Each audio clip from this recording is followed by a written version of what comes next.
যোৱা 4 তাৰিখে আমাৰ শপত গ্ৰহণ আছিল, কিন্তু সেইদিন নহ'ল। আজি আইনমতে শপত গ্ৰহণৰ দিন দিয়া আছিল, কিন্তু আজি কোৱাৰেণ্টাইন নোহোৱাৰ কাৰণে আজিৰ শপত গ্ৰহণ অনুষ্ঠান স্থগিত ৰখা হৈছে। আপোনাৰ নামটো কি? বিপুল টাই। মানে কি আজি স্থগিত আজিও নহ'ল? আজিও হোৱা নাই। কি কৈছে তাত ভিতৰত? ছাৰে কৈছে যে কোৱাৰেণ্টাইন লাগে, কোৱাৰেণ্টাইন নোহোৱাৰ কাৰণে আজি। মানে আপোনালোকে 6জন উপস্থিত আছে? হয়, 6জন উপস্থিত আছিল। 7জন নহ'লে নহয় বুলি কৈছে। আজি আমাৰ মেম্বাৰ 10জনী আছিলে, 10জনৰ ভিতৰত 4জন নাহিলে, সেইকাৰণে আজি কেঞ্চেল হৈ গৈছে। কেইজন লাগিব বুলি কৈছে? গোটেই 10জনে লাগিব কৈছে। কিন্তু ওপৰত এইটো কোৱা মতে 6জনে, যোনে 6জনে থাকে সিয়ে প্ৰেচিডেণ্ট হ'ব বুলি ক'লে, কিন্তু আজি এইটো ক্ষেত্ৰত কেলে এনেকুৱা হ'ল আমি ধৰিব পৰা নাই।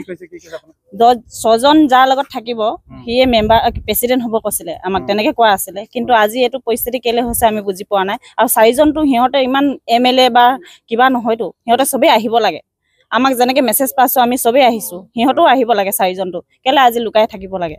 চবেই আহি পিনি কিবা কৰিব লাগিছিলে। ছাৰ সেইটো অলপ মেছেজটো অকণমান টানকে দিয়ে আৰু চবেই আহিব লাগে আৰু কাৰণত হৈছে আমিতো হেৰি ক'ব নোৱাৰোঁ আৰু যিহেতু সিহঁতে 4জন আহিব লাগিছিলে, আজি নাহিলে আৰু এতিয়া সিহঁতে কিয় অহা নাই এইটোতো আমিতো ভালকে ক'ব নোৱাৰোঁ।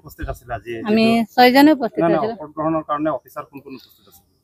এতিয়া 3জন আছিলে বোলে, তিনিজন ছাৰে আছিলে আৰু DC ছাৰ আছিলে।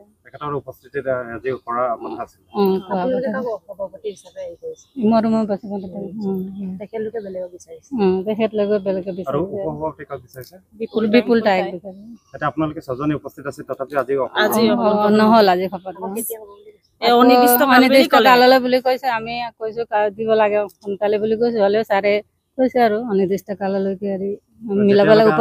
আমি নহ'ব। মন্ত্ৰীক ডাঙৰে চাওক, আমি এইটোৱে ক'ম যে চবতে হৈ গ'ল। আমাৰ এই পঞ্চায়তটো ডিমৌ পঞ্চায়তটো কেলে পিছ পৰি থাকিব লাগে আৰু এনেকুৱা পৰিস্থিতিবিলাক কেলে হ'ব লাগে? ছাৰে যে অকণমান কিবা কৰে আৰু সিদ্ধান্তবিলাক লয় ভালকে। হয়, বহুত দুখ লাগিছে আমাৰ। হয় হয়।